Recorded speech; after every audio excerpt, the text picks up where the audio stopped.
함께 읽은 말씀으로 참 기쁨이라는 제목으로 하나님께서 우리에게 베푸실 은혜를 확인하는 시간 되기를 간절히 소원합니다.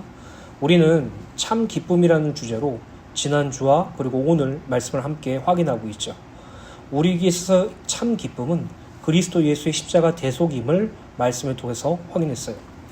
지난주에 살펴보았던 요한복음 16장 16절부터 20절의 말씀을 보면 예수께서는 반복적으로 당신의 메시아 사역, 곧 구원을 성취하기 위해 십자가로 죽으심으로 인하여 잠시 동안 제자를 떠남으로 보지 못할 것임을 알려주셨죠. 뿐만 아니라 부활하셔서 다시 제자들에게 나타나시고 성령을 보내실 것이기에 또 다시 볼 수 있을 것이라고 말씀하셨어요. 그러나 제자들은 예수님의 말씀을 전혀 이해하지 못했죠. 왜 그들은 예수님의 말씀, 예수님의 메시아 사역, 예수님께서 하실 그 하나님의 구원을 깨닫지 못했다고요? 그 이유는 제자들 속에 성령님이 임재하지 않았기 때문이에요. 결국 제자들은 자신의 어떤 뛰어난 지력이나 어떤 깨달음으로 그리스도의 메시아 사역을 알고 전하고 누린 것이 아니라 성령께서 그들과 함께 하셔서 예수께서 그들에게 하셨던 그 말씀들을 기억내게 하시고 진리가 무엇인지 깨닫게 하시고 진리 가운데로 인도해 주셨기 때문에 그들은 비로소 그리스도께서 이루신 메시아 사역이 무엇인지 알 수 있게 되었고 그들이 근심하던 그 마음에서 기쁨으로 바뀌게 되었고 그들이 슬퍼했던 그 감정에서 감격하는 것으로 바뀌었죠. 그리고 오늘날의 성도들이 하나님께서 예수 그리스도를 통하여 당신의 구원 사역을 완성하셨다는 사실을 믿는 것과 예수 그리스도께서 십자가에서 죽으신 것이 죄를 소멸하시기 위함이었다는 사실과 부활하신 이유가 사망의 권세를 깨뜨리고 믿는 자의 구주가 되시기 위함이었다는 사실을 알 수 있는 것은 성령께서 성도 안에서 깨닫게 해주셨기 때문에 가능해요. 구원받은 성도가 구원이 온전히 알 수 있는 방법은 성령 하나님으로만 가능하죠. 구원받은 성도가 하나님을 알 수 있는 유일한 방법도 성령 하나님으로만 가능해요. 구원받은 성도가 진리가 무엇인지 옳게 분별하고 그 진리 가운데로 들어가서 진리로 살 수 있는 것조차도 성령님으로만 가능해요. 결국 여러분들이 이 땅에 살아가면서 예수가 나의 구원자 되십니다. 예수께서 나의 죄로 인하여 십자가에 죽으셨고 나를 의롭게 하시기 위해서 부활하셨습니다라는 이 고백이 여러분들이 설교를 통해서 또는 여러 가지 공부들을 통해서 답습하고 배워서 나오는 고백이 아니라 여러분들 안에 계신 성령님께서 그것을 깨닫게 해주시고 그것을 당연하게도 믿게 해주시고 그것으로 기쁨으로 고백할 수 있도록 도우셨기 때문에 가능하다는 것이에요. 이 말씀을 다른 관점으로 해석하자면 우리가 이 땅에 살아가면서 늘 구원으로 기뻐하길 원하고 하나님께서 우리에게 하실 일이 무엇인지 날마다 알길 원하며 진리로 살길 원하고 진리를 온전히 깨닫기 원한다면 성령님께 기도하는 것이 당연한 것이죠. 오늘 여러분들 안에 계신 성령님께 진리 가운데로 인도해달라고 기도하시길 간절히 소원합니다. 여러분들 안에 계신 성령님께 성삼위 하나님의 구원이 무엇인지 알게 해달라고 기도하시길 간절히 소원합니다. 오늘 여러분들이 성령 하나님께 하나님의 뜻이 무엇인지 알게 하시고 그 뜻대로 살 수 있도록 도와달라고 기도하는 그 은혜가 있게 되기를 간절히 소원합니다. 오늘 말씀은 참 기쁨이라는 주제로 구원받은 성도가 무엇으로 기뻐해야 할지에 대해서 다시 한번 확인하는 말씀이에요. 이 말씀을 통해서 오늘 저와 여러분들이 늘 항상 기쁨으로 신앙생활하게 되기를 소원합니다. 누가복음 16장 21절 말씀을 읽어드리도록 하겠습니다. 여자가 해산하게 되면 그때가 이르렀으므로 근심하나 아기를 낳으면 세상에 사람 난 기쁨으로 말미암아 그 고통을 다시 기억하지 아니하느니라.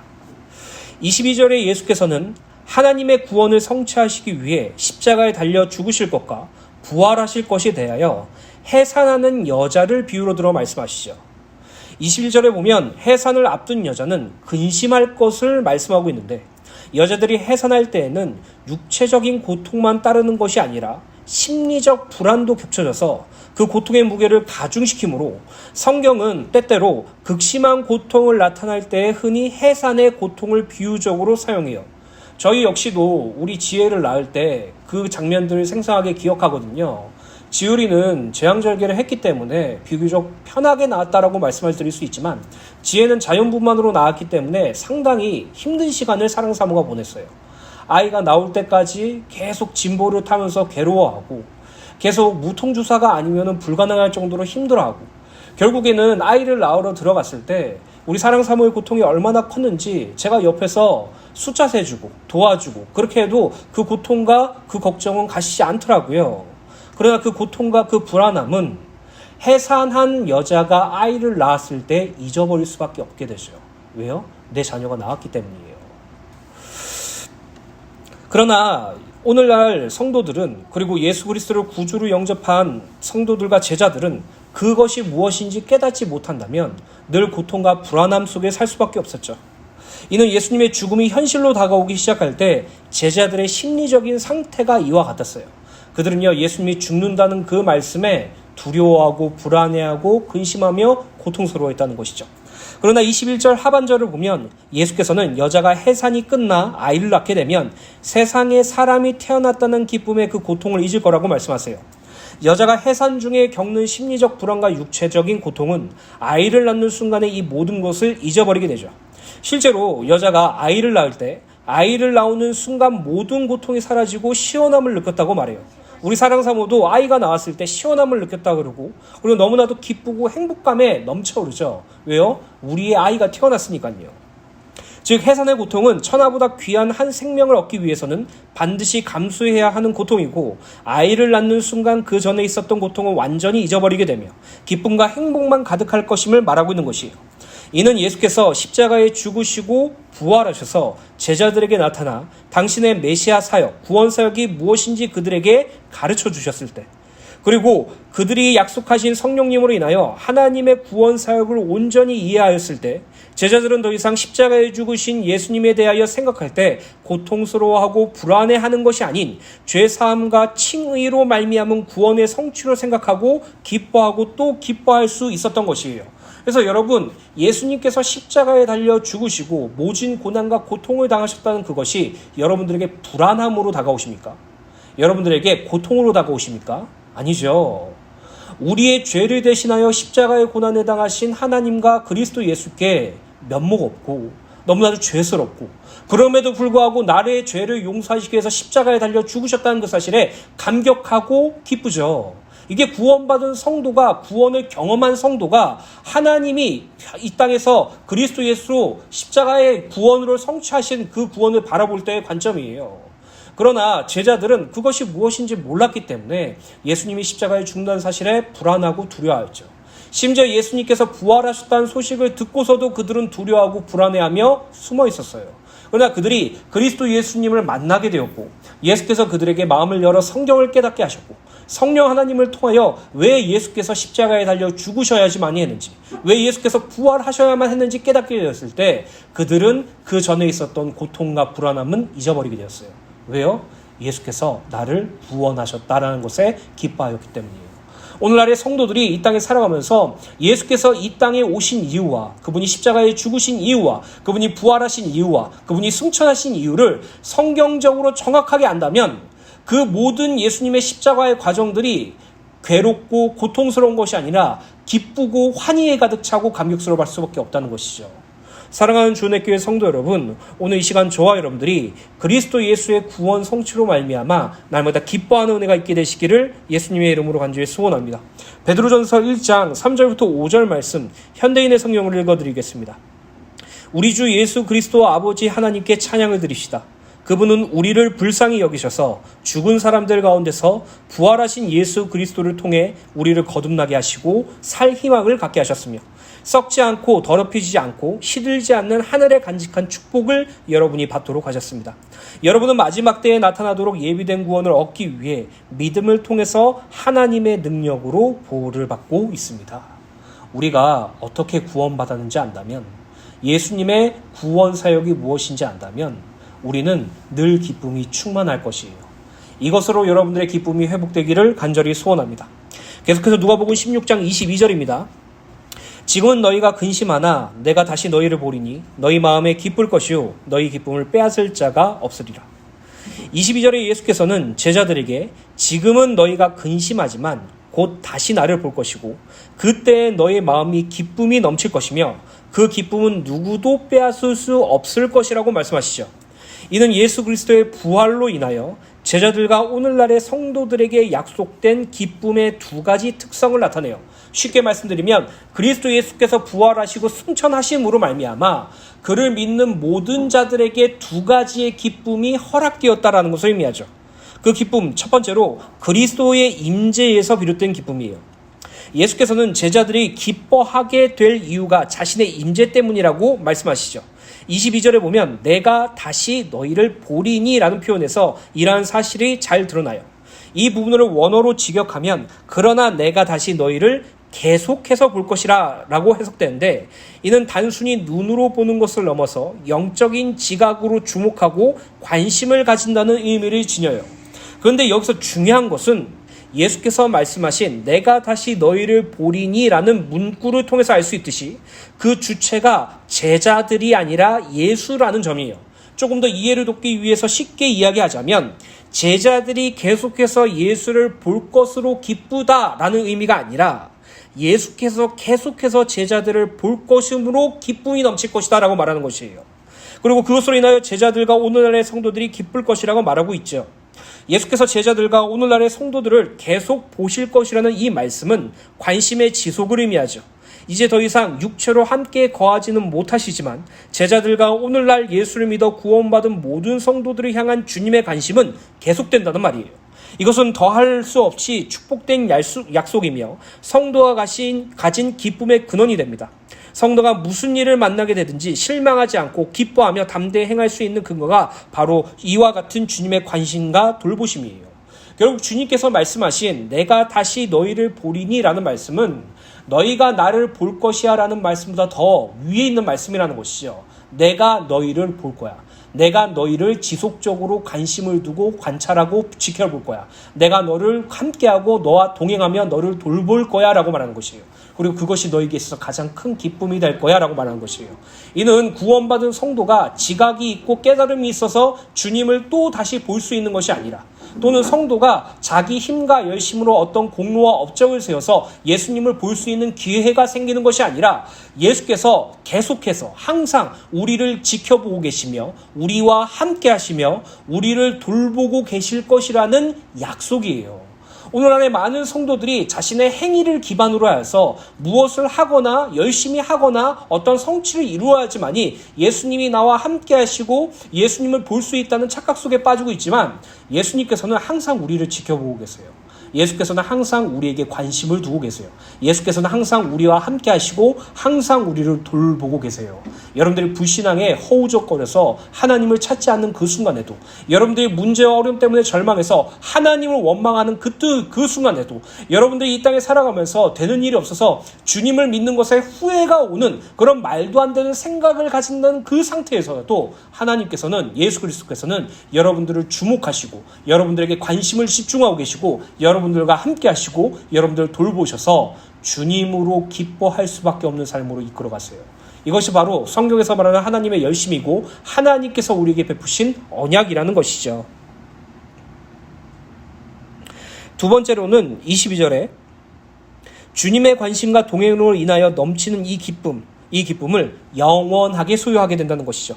22절에 보면 이 기쁨을 빼앗을 자가 없으리라 라고 예수께서 말씀하셨는데, 이 부분을 원어로 직역하면 너희에게서 이 기쁨을 치워버릴 사람이 아무도 없다라는 의미를 지녀요.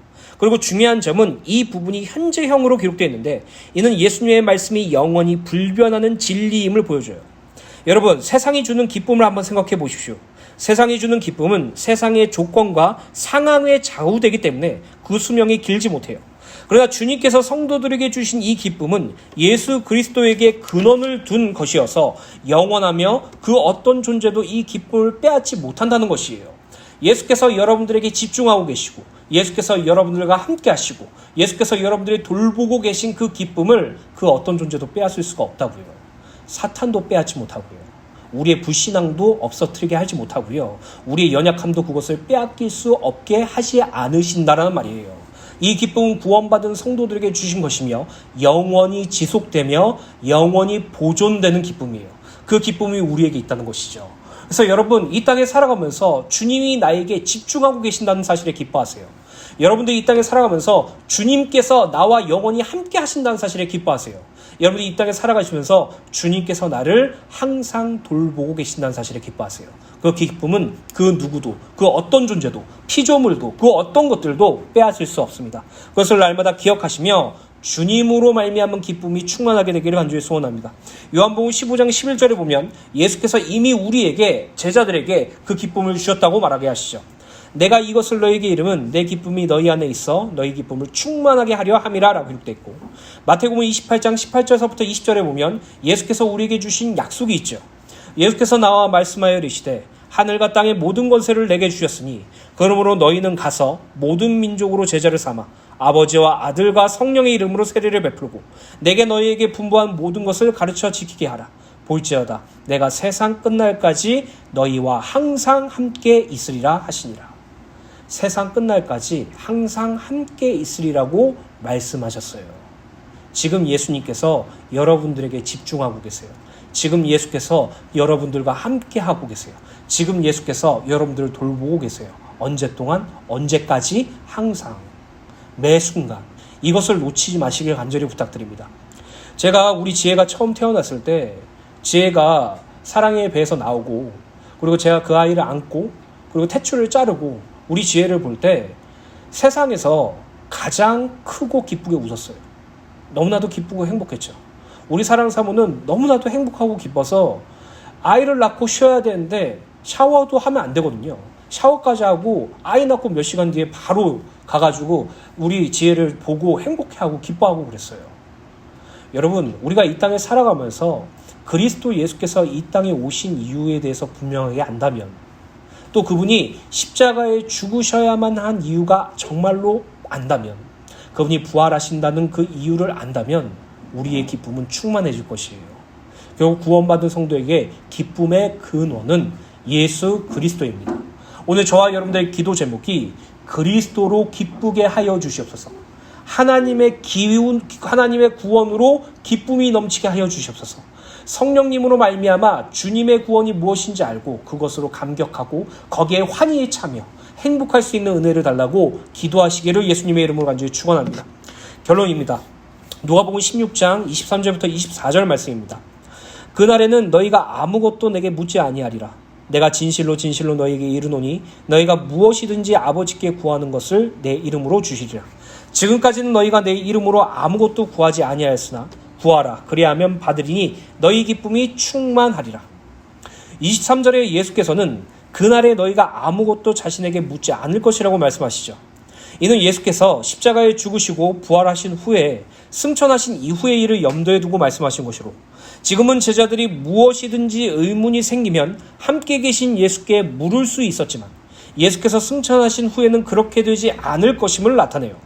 그렇다면 예수께서 승천하신 후 제자들이 더 이상 예수께 묻지 못한다면 오히려 그것은 안 좋은 게 아닙니까? 그것은 전혀 틀린 생각이죠. 진리의 성령께서 제자들에게 임하셔서 그들을 진리 가운데로 인도하실 것이고, 예수 그리스도께서 말씀하신 것들을 생각나게 하시고 가르치실 것이며 하나님과 그분의 뜻을 알게 하실 것이기 때문이에요. 오늘날의 성도들도 성령님으로 말미암아 성삼위 하나님을 알 수 있게 되었다는 사실을 기억하시길 간절히 소원합니다. 그래서 우리는 이 땅에 살아가면서 예수님께 질문하는 것을, 예수님께 물을 수 있는 것을, 예수님께서 실제적으로 물리적으로 계시지 않으셔서 우리가 그렇게 묻을 수 없고 질문할 수 없다는 사실에 낙심하고 슬퍼할 이유가 없어요. 그 이유는 예수께서 승천하신 후에 성령을 우리에게 보내주셨기 때문이죠. 그리고 성령께서 우리에게 예수께서 하신 말씀을 가르쳐 주시고 진리를 깨닫게 해주심으로 말미암아 우리는 비로소 성삼위 하나님을 온전히 알 수 있게 되었다는 사실을 말하고 있죠. 그래서 예레미야서 31장 33절부터 34절 말씀을 보면 이 말씀이 성취되었다는 사실을 알 수 있어요. 그러나 그날 후에 내가 이스라엘의 집과 맺을 언약은 이러하니 곧 내가 나의 법을 그들의 속에 두며 그들의 마음에 기록하여 나는 그들의 하나님이 되고 그들은 내 백성이 될 것이라. 여호와의 말씀이라. 생명의 말씀 되신 그리스도 예수께서 우리와 연합하심으로 말미암아 이 말씀이 성취되었고 이제 하나님은 우리의 아버지가 되셨고 우리는 하나님의 자녀가 되었다는 사실을 말하고 있죠. 그뿐만 아니라 4절에 그들이 다시는 각기 이웃과 형제를 가리켜 이르기를 너는 여호와를 알라 하지 아니하리니 이는 작은 자로부터 큰 자까지 다 나를 알기 때문이라. 내가 그들의 악행을 사하고 다시는 그 죄를 기억하지 아니하리라. 여호와의 말씀이니라. 그 날에 그리스도 예수의 구원이 성취되어 성령께서 우리가 함께 하실 그때는 작은 자로부터 큰 자까지 다 뭐라고요? 하나님을 알게 된다고요. 이는 물이 바다 덮음같이 여호와를 아는 지식이 온 세상에 충만할 것이라는 그 말씀이 우리들에게 적용되었고 성취되었다는 것이죠. 어떤 뛰어난 신학 교수나 어떤 위대한 능력을 지닌 목회자나 어떤 뛰어난 현장감을 지니고 증거가 있는 어떤 장로나 집사나 권사들의 가르침이 여러분들이 하나님을 알 수 있는 비결이 되는 것이 아니라 우리 안에 계신 성령께서 우리를 진리를 깨닫게 하시고 진리 가운데로 인도하시고 그리스도 예수의 복음을 알게 하시고 하나님의 뜻을 알게 하심으로 말미암아 하나님을 아는 자로 바뀌어졌어요. 그래서 하나님을 알아야 돼.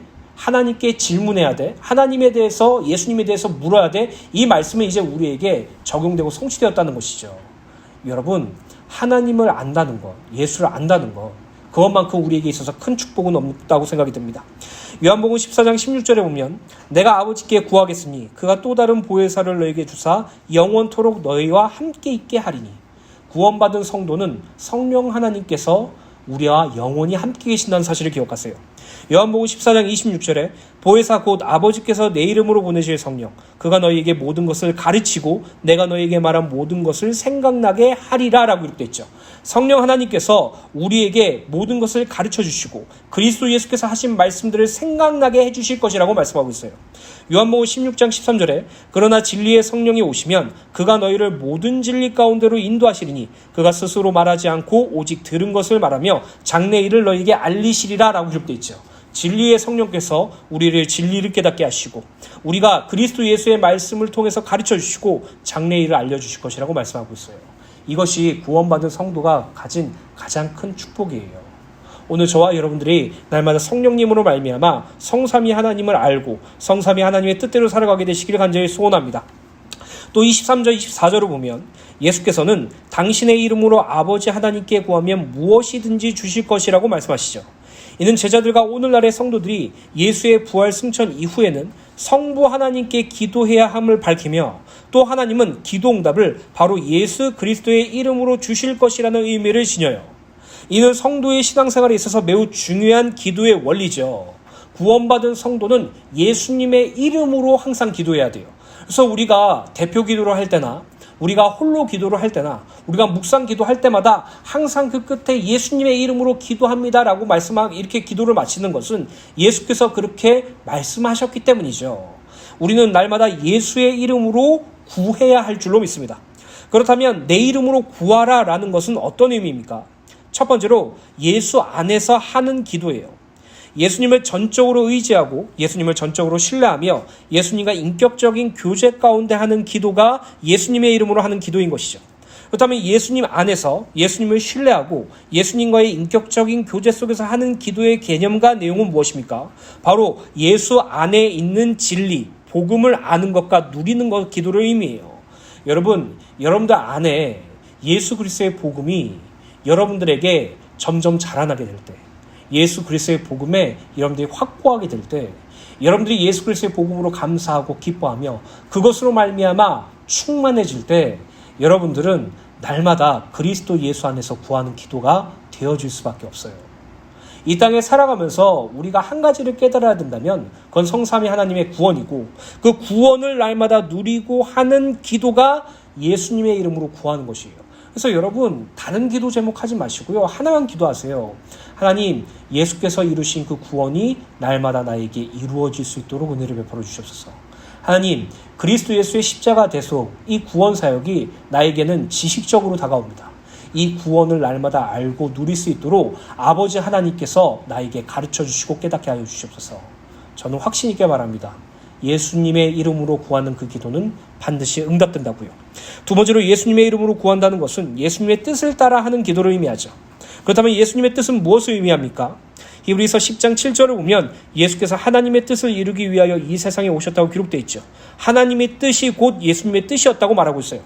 히브리서 10장 9절부터 10절을 보면 이 하나님의 뜻이란 예수 그리스도께서 자신의 몸을 단번에 들이시는 속죄 사역으로 그를 믿는 모든 성도들이 거룩하게 되는 것을 의미해요. 즉 예수님의 뜻이란 하나님의 뜻을 이루는 것을 의미하고, 이 하나님의 뜻은 예수 그리스도께서 성육신 하시어서 우리의 죄를 대신하여 십자가에 죽으시는 것을 의미하는 것이죠. 요한복음 17장을 보면 이것이 바로 하나님께 드려지는 영광이라고 기록되어 있어요. 즉 예수님의 뜻대로 구한다는 것은 예수께서 십자가 대속 사역을 성취하심으로써 하나님에게 드린 영광과 성도들에게 베푸신 당신의 영광, 구원을 두고 구하는 것을 의미해요. 정리하자면 성도가 진리, 복음을 위하여 또 성삼위 하나님의 구원을 위하여 예수 그리스도의 이름으로 아버지 하나님께 구할 때 하나님은 반드시 그 구함, 그 기도를 들으시고 또 풍성히 응답해 주실 것이기에 충만한 기쁨을 누린다고 말하고 있는 것이에요. 그래서 여러분, 예수님의 이름으로 기도합니다라는 그 문구를 가지고 여러분들의 욕심과 세상의 육신을 요구하지 마세요. 예수님의 이름으로 기도할 때 하나님께서 응답해 주신다는 것은 첫 번째로 예수 그리스도 안에서, 두 번째 예수 그리스도의 뜻대로 구하는 기도를 하나님께서 응답해 주신다는 것이에요. 예수 그리스도 안에서 구하는 기도란 예수 그리스도의 복음, 진리를 간구하는 기도며, 예수 그리스도의 뜻대로 하는 기도란 예수께서 이루신 구원을 누리는 간구하는 기도예요. 오늘 여러분들이 하나님께 무릎 꿇고 성삼위 하나님의 구원으로 충만하게 해달라고 기도하세요. 성삼위 하나님의 구원을 알고 누리고 체험하고 그것으로 기뻐하며 증거하는 삶을 살게 해달라고 날마다 하나님께 구하세요. 예수께서 말씀하신 것처럼 반드시 하나님께서는 그 기도를 들으시고 응답해 주실 줄로 믿습니다. 그것을 날마다 기억하시면서 에베소 3장 16절부터 21절의 말씀을 기억하세요. 에베소 3장 16절부터 21절의 말씀을 읽어드리고 예배를 마치도록 하겠습니다. 에베소 교회의 기도 제목이죠. 그의 영광의 풍성함을 따라 그의 성령으로 말미암아 너희 속사람을 능력으로 강건하게 하시오며 믿음으로 말미암아 그리스도께서 너희 마음에 계시게 하시옵고 너희가 사랑 가운데서 뿌리가 박히고 터가 굳어져서 능히 모든 성도와 함께 지식에 넘치는 그리스도의 사랑을 알고 그 너비와 길이와 높이와 깊이가 어떠함을 깨달아 하나님의 모든 충만하신 것으로 너희에게 충만하게 하시기를 구하노라.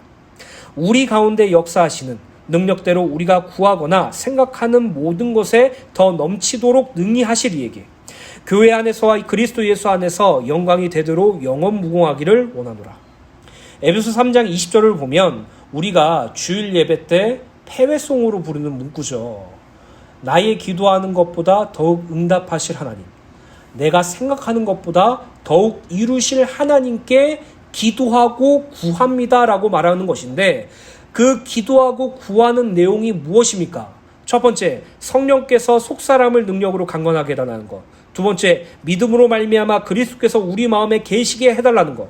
세 번째, 그리스도 예수의 사랑 가운데서 뿌리가 박히고 터가 굳어지는 것. 네 번째, 그리스도 예수와 함께 지식에 넘치는 그리스도의 사랑을 그 너비와 길이와 높이와 깊이가 어떠한 것인지 깨닫고 하나님의 충만하심으로 충만해지는 것이 기도 제목이며, 그 기도를 할 때 우리가 구하는 것보다 더욱더 응답하실 분이 하나님이시고 그것을 구할 때 우리가 생각하는 것보다 더욱 이루실 분이 하나님이라는 점이에요. 누가 세상의 것을 가지고, 누가 내 욕심을 가지고 구할 때 하나님께서 응답하신다고 말씀하셨습니까? 예수님의 이름으로 구할 때 하나님은 응답하신다고요. 오늘 저와 여러분들이 그리스도 예수의 구원을 날마다 이 땅에 살아가면서 하나님의 뜻을 구하여서 날마다 기도 응답을 받았고 이 땅에서 날마다 기쁨이 충만한 삶을 사시게 되시길 예수님의 이름으로 축원합니다.